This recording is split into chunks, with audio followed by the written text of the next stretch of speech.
SC Verma chapter 29 problem number 11। क्या कह रहा है प्रॉब्लम में? Radius of gold nucleus equal to 6.9 fermi. Gold के न्यूक्लियस का रेडियस गिवन है, तो रेडियस गिवन है 6.9 फर्मी। 6.9 फर्मी का मीनिंग हो गया 6.9 into 10 to the power minus 15 metre. क्या फाइंड करना है?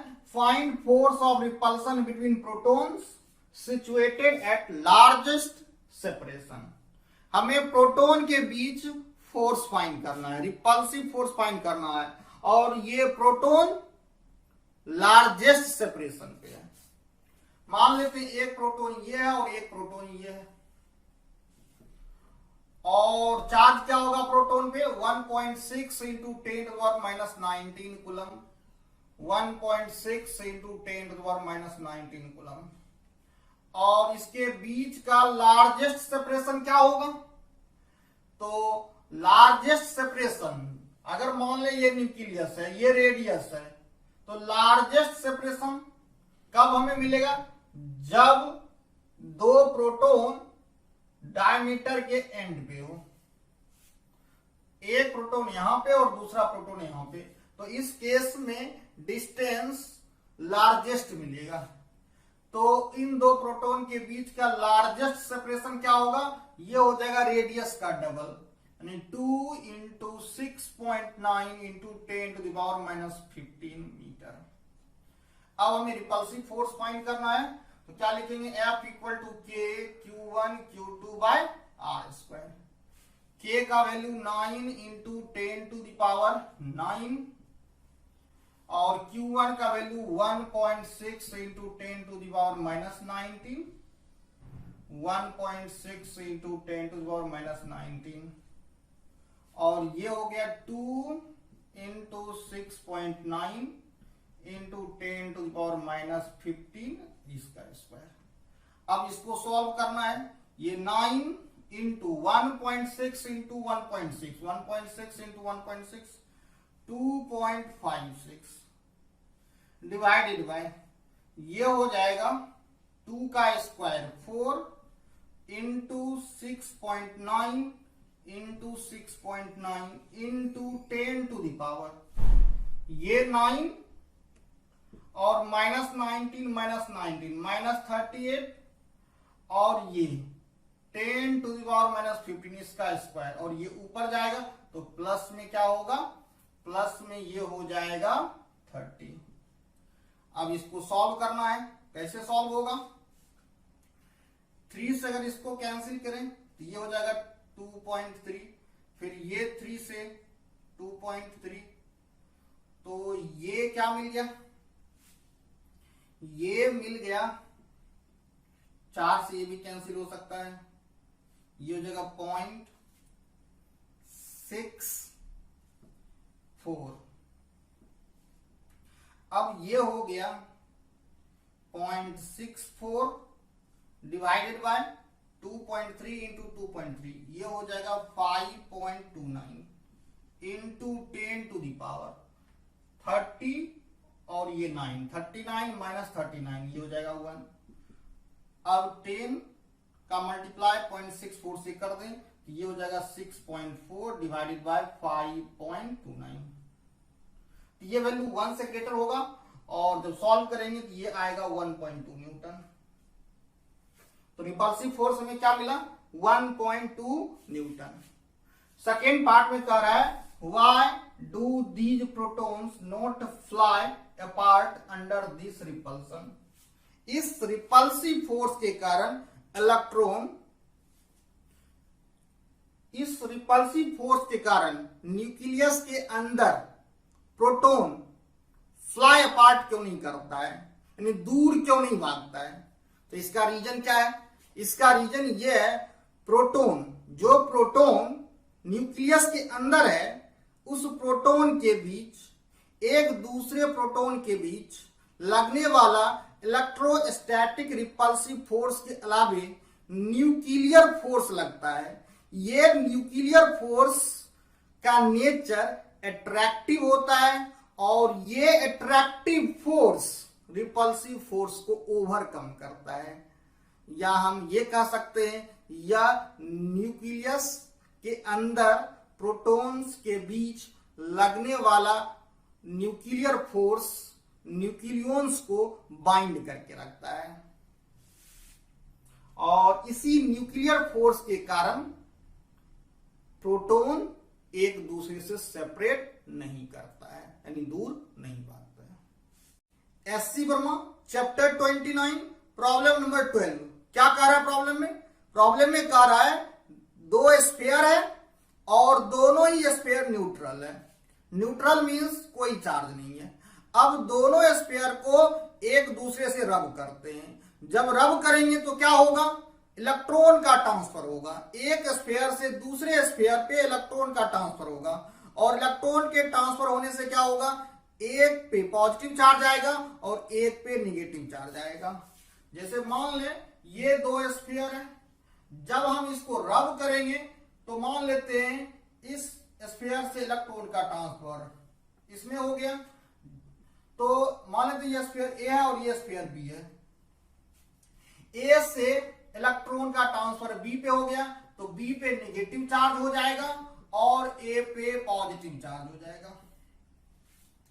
अब एक स्फीयर पे पॉजिटिव चार्ज है और दूसरे स्फीयर पे नेगेटिव चार्ज है। अब इस दो स्फीयर को 1 सेंटीमीटर के डिस्टेंस पे सेपरेट कर देते हैं।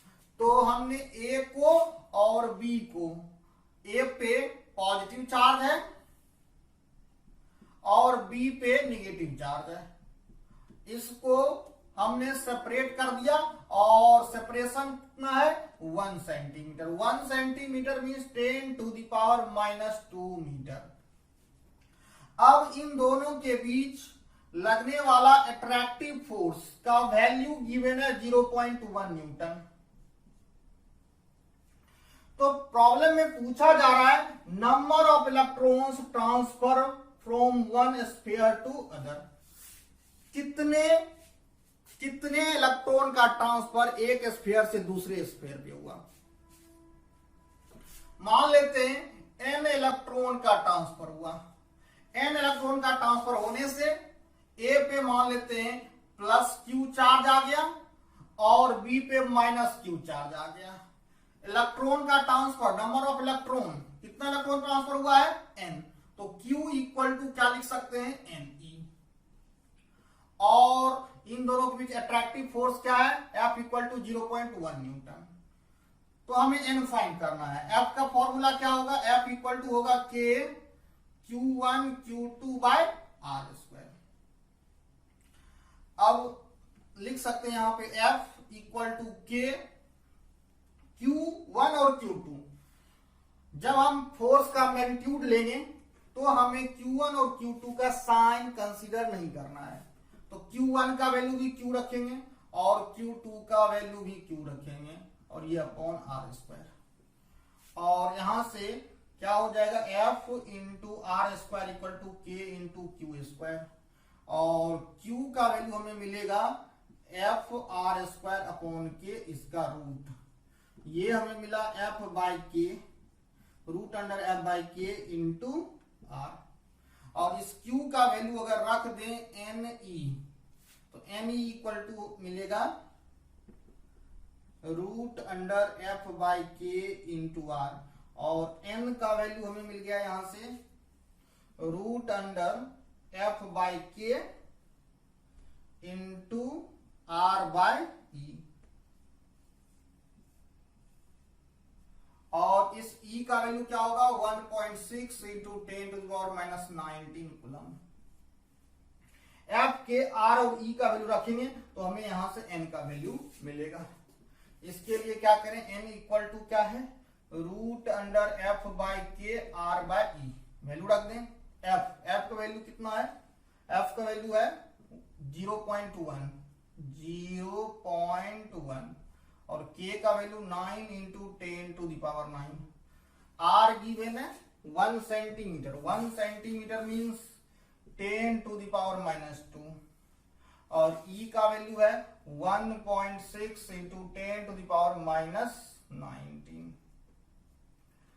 अब इसको अगर सॉल्व करें, ये 0.1 अगर हटाएं तो 10 टू द पावर 10 हो जाएगा, और इसको सॉल्व करेंगे तो क्या मिलेगा 1/3 इंटू 10 टू द पावर 5, और ये 10 टू द पावर -19 ऊपर जाएगा, यहाँ -2 है तो ये हो जाएगा 10 टू द पावर 17, और ये हो गया 1.6।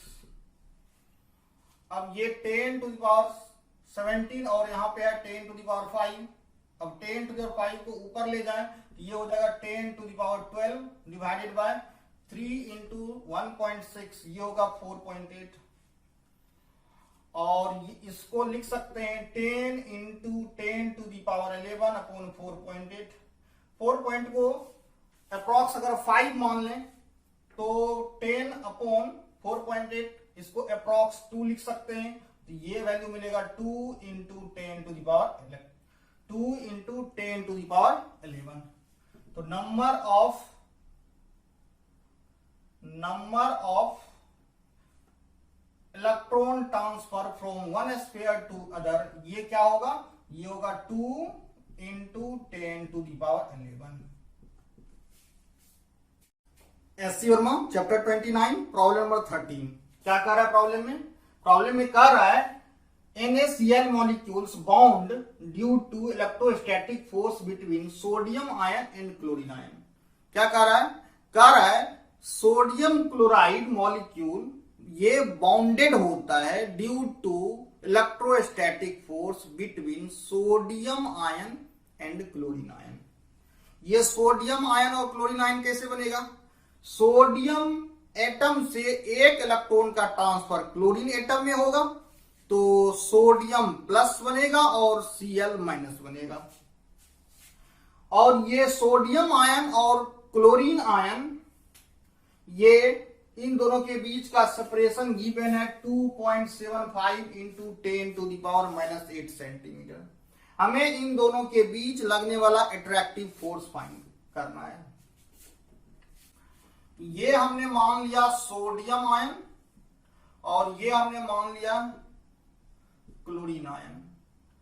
सोडियम आयन कैसे बना है, एक इलेक्ट्रॉन के ट्रांसफर से, तो इस पे चार्ज कितना होगा 1.6 इंटू 10 टू द पावर -19, और क्लोरीन पे चार्ज क्या होगा -1.6 इंटू 10 टू द पावर -19, और इनके बीच का सेपरेशन कितना है, ये है 2.75 into 10 to the power -8 centimetre, और इसको मीटर में कन्वर्ट करें 2.75 into 10 to the power -10 metre. हमें फोर्स फाइंड करना है, F इक्वल टू क्या होगा KQ1 Q2 by R square. K का वैल्यू रखते हैं 9 into 10 to the power 9, Q1 का value 1.6 into 10 to the power -19, और Q2 का value 1.6 into 10 to the power -19, और R हो जाएगा 2.75 इंटू 10 टू द पावर -10 और इसका स्क्वायर, ये हो जाएगा 9 इंटू 1.6 इंटू 1.6 2.56 डिवाइडेड बाय, ये हो गया 2.75 इंटू ये हो जाएगा 2.75 और इंटू 10 टू द पावर ये 9 माइनस 19 38 और 10 टू द पावर -10, और इसका स्क्वायर है ये ऊपर जाएगा तो ये हो जाएगा +20। अब ये इसको सॉल्व कर लेंगे, यही आंसर होगा। एससी वर्मा चैप्टर 29 प्रॉब्लम 14 क्या कह रहा है प्रॉब्लम में, find the ratio of electric and gravitational force between proton. दो प्रोटॉन के बीच इलेक्ट्रिक फोर्स और ग्रेविटेशनल फोर्स, इसका रेशियो हमें फाइंड करना है। मान लेते हैं ये दो प्रोटॉन है और इनके बीच का डिस्टेंस r है। चार्ज कितना होगा प्रोटॉन पे 1.6 into 10 to the power -19 coulomb, 1.6 plus positive charge होगा 1.6 into 10 to the power -19 coulomb, और इसका मास क्या होगा 1.67 into 10 to the power -27 kg approx, 1.67 into 10 to the power -27 kg। दो प्रोटॉन के बीच जो रिपल्सिव फोर्स होगा। इलेक्ट्रिक फोर्स जो होगा, दो प्रोटॉन के बीच जो इलेक्ट्रिक फोर्स होगा उसका नेचर क्या होगा, रिपल्सिव। और यह इलेक्ट्रिक फोर्स का वैल्यू क्या होगा, के Q1 Q2 upon are square. K का value 9 into 10 to the power 9 into Q1 का value 1.6 into 10 to the power minus 19, 1.6 into 10 to the power minus 19 upon are square. और दो प्रोटॉन के बीच जो ग्रेविटेशनल फोर्स होगा इसका नेचर अट्रैक्टिव होगा और इसका वैल्यू हो जाएगा Gm1m2 by R square. G का value 6.67 into 10 to the power minus 11 और m1 का value 1.67 into 10 to the power minus 27, 1.67 into 10 to the power minus 27 upon are square. अब हमें इसका रेशियो लेना है Fe अपॉन Fg। तो इसका रेशियो क्या होगा, अगर डिवाइड करेंगे ये आर स्क्वायर कैंसिल हो जाएगा और हमें रेशियो मिलेगा 9 into 10 to the power 9 into 1.6 into 10 to the power minus 19, 1.6 into 10 to the power minus 19 और नीचे क्या होगा 6.67 into 10 to the power minus 11 into 1.67 into 10 to the power minus 27 into 1.67 into 10 to the power minus 27। अब इसको कैसे solve करेंगे, ये 9 और ये नीचे 6.67 और ये 1.6 into 1.6 upon 1.67 into 1.67 into 10 to the power क्या होगा, ये 9, ये माइनस 19 और ये माइनस 19 क्या होगा 9 प्लस में और 19 प्लस माइनस 19 माइनस 19 माइनस 38 और ये 11 ऊपर जाएगा तो प्लस में होगा और ये 27 और ये 27 ऊपर जाएगा प्लस में तो 27 प्लस 27 ये हो जाएगा 54। अब ये रेशियो में मिला 9 upon 6.67 into 1.6 into 1.6 upon 1.67 into 1.67 into 10 to the power. अब ये हो गया 9 11 20, 9 11 20 और 54 20 54 74 और 74 में 38 माइनस करेंगे 36, ये हो गया 10 टू द पावर 36। अब इसको कैसे सॉल्व करेंगे, इसका अप्रॉक्स वैल्यू फाइंड कर सकते हैं। ये वैल्यू ये 1.6 है, ये 1.67, 1.6 ये 1.67, ये वैल्यू इसको नियरली 1 मान सकते हैं, नियरली 1 लेकिन 1 से लेस ही होगा। और ये 9 अपॉन 6.6 अगर 9 अपॉन 6 होता तो 1.5 होता, तो ये अप्रॉक्स 1.5 से कम होगा और ये वैल्यू नियरली 1 है लेकिन 1 से कम है। अगर इसको अप्रॉक्स नहीं एक्यूरेट अगर सॉल्व करेंगे तो ये आएगा 1.23 और ये 10 to the power minus 36। Approx दिख भी रहा है, ये अप्रॉक्स 1.4 और ये अप्रॉक्स 1 लेकिन 1 से लेस है, तो 1.4 को अगर मल्टीप्लाई करें नियरली 1 से लेकिन 1 से लेस है तो 1.4 से लेस ही होगा। तो एक्यूरेट अगर सॉल्व करेंगे तो क्या आंसर मिलेगा 1.23 इंटू 10 टू द पावर 36। तो Fe और Fg यानी इलेक्ट्रिक फोर्स और ग्रेविटेशनल फोर्स का रेशियो क्या होगा 1.23 into 10 to the power 36। SC Verma chapter 29 problem 15 क्या कर रहा है प्रॉब्लम में, attractive nuclear force between two protons, दो प्रोटॉन के बीच अट्रैक्टिव न्यूक्लियर फोर्स के लिए फॉर्मूला है C into e to the power minus के r upon are square. C और K कांस्टेंट है, R दो प्रोटॉन के बीच का डिस्टेंस है। ए पार्ट में कह रहा है dimensional formula of C and K, dimensional formula of C and K और SI unit of C and K। यहां से C का वैल्यू क्या होगा, F R square upon e to the power minus के आर। अगर हमें C का डायमेंशनल फॉर्मूला लिखना है तो क्या करेंगे, F का डायमेंशनल फॉर्मूला लिखेंगे और F के लिए क्या लिखेंगे, MLT माइनस 2 और R डिस्टेंस है तो R स्क्वायर के लिए L स्क्वायर और e to the power minus के आर ये एक्सपोनेंशियल नंबर है तो इसका ये क्या होगा, डायमेंशन लेस होगा। तो इसके लिए क्या लिखेंगे, M0 L0 T0 और इसको सॉल्व करेंगे तो ML T to the power minus 2 और यहां से अगर SI यूनिट लिखें तो फोर्स का S है न्यूटन और R डिस्टेंस है न्यूटन मीटर स्क्वायर और e to the power minus के आर ये क्या होगा, यूनिट लेस होगा।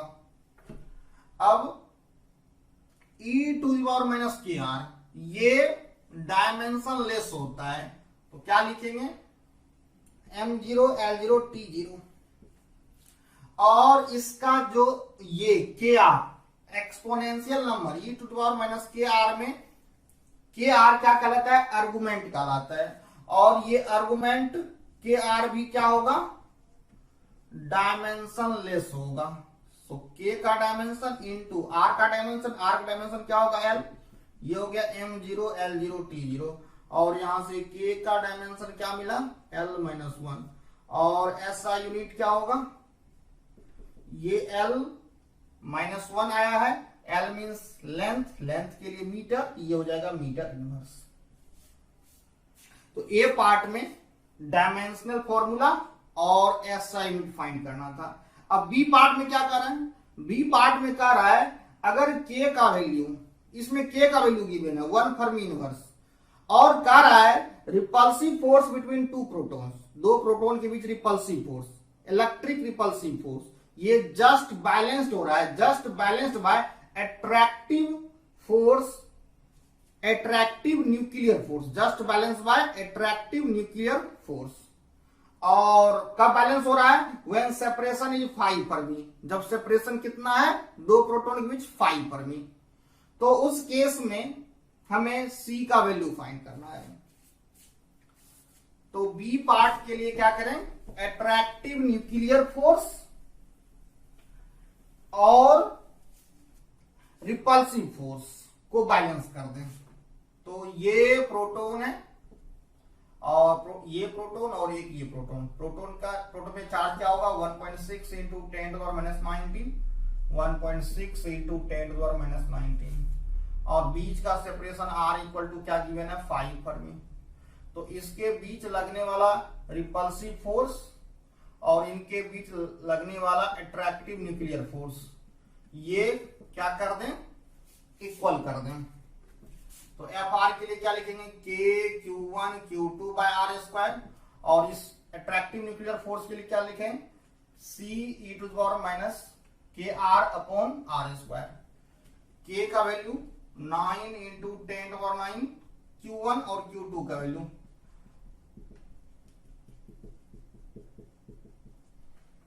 और R स्क्वायर यहां पे है तो ये कैंसिल कर देंगे।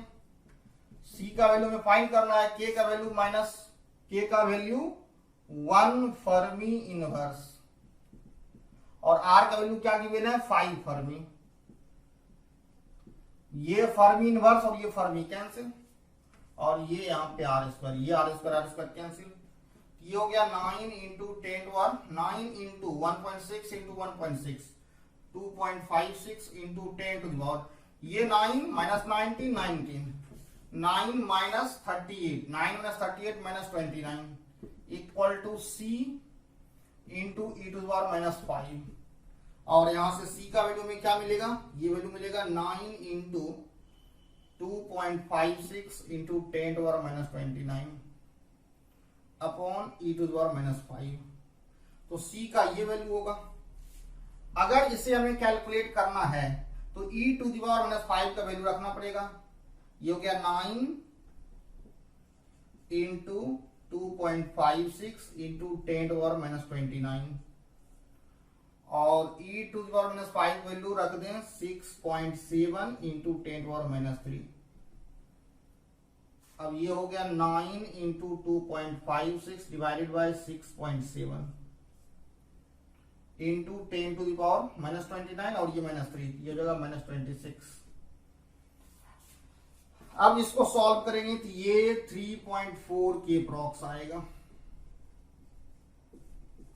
तो c का वैल्यू हो जाएगा 3.4 इंटू 10⁻⁻26 और इसका c का वैल्यू क्या हो गया 3.4 इंटू 10⁻⁻26 और c का यूनिट क्या था न्यूटन मीटर स्क्वायर।